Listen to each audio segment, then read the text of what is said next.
Welcome to the Real Estate Espresso Podcast, your morning shot of what's new in the world of real estate investing. I'm your host, Victor Menashe.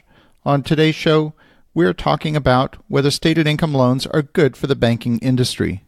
But first, love to answer your questions. If you've got a question you think is going to be of broad interest, send it in. We'll answer it on an AMA episode. That is, Ask Me Anything. Send your questions in to victor@victorjm.com. That's victor@victorjm.com. On today's show, we're talking about whether stated income loans are good for the banking industry. Earlier this week, the Wall Street Journal published a story criticizing the return of stated income loans. Many of the loans that precipitated the 2008 financial crisis were also stated income loans. It was one of those here we go again stories. It tells the story of a 30-year-old nursing student who managed to get a $610,000 loan with no tax returns and only 12 months of bank statements and letters from clients. How outrageous! How irresponsible for banks to be taking these types of risks again. The rest of the story is stated somewhat factually, but not really analyzed in depth. And here are the facts. The lender made the loan at 65% loan to value. That's a fairly conservative ratio. Even if the borrower defaults, the lender stands a very good chance of getting back 100% of their principal. Stated income loans are not a problem in and of themselves. In the world of residential underwriting, the fundamental assumption is that the path to repayment of the loan is from someone's employment income. If you're not repaying the loan from your employment income, there must be something wrong with the borrower. Maybe they're left-handed or something. Maybe they have two left hands. I don't know. But here's the rest of the backstory. The owner of the property covers 2/3 of her housing costs from the rent from other nursing students and from some short-term Airbnb guests. The remaining 1/3 she covers from her employment income. The property in question is one that she inherited from her grandfather. It's a family homestead. Here's a case of a student working hard to get on the ladder of home ownership. She's being resourceful, and she's thinking like a creative real estate investor. These types of people, in my view, are a good bet. She's really working hard to own and maintain this home. The problem with stated income loans back in 2005, 6, and 7 is that they were high-ratio loans.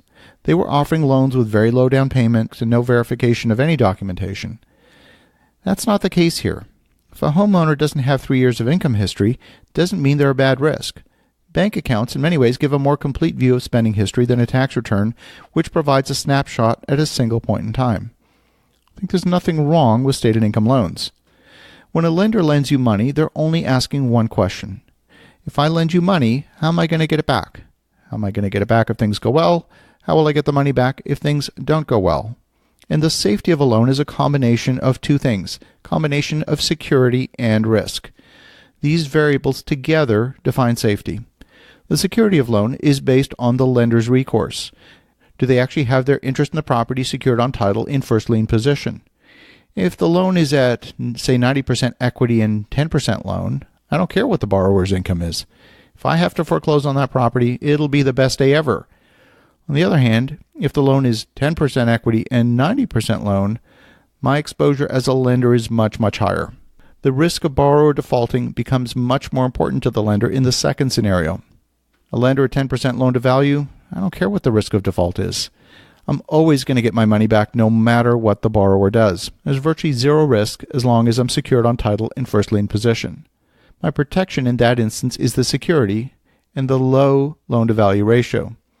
At high leverage, the risk becomes much more important. It's the combination of security and risk that define the level of safety for the lender. Now, if you listen to the media, they've dumbed it down and equated stated income loans as being the problem. They're not the problem at all. Is it easier for a borrower to commit fraud with a stated income loan? Sure. Yeah, absolutely. There are fewer checks and balances, but properly structured, you can make the stated income loan much safer even than a conventional loan. It has to do with the overall safety of the transaction.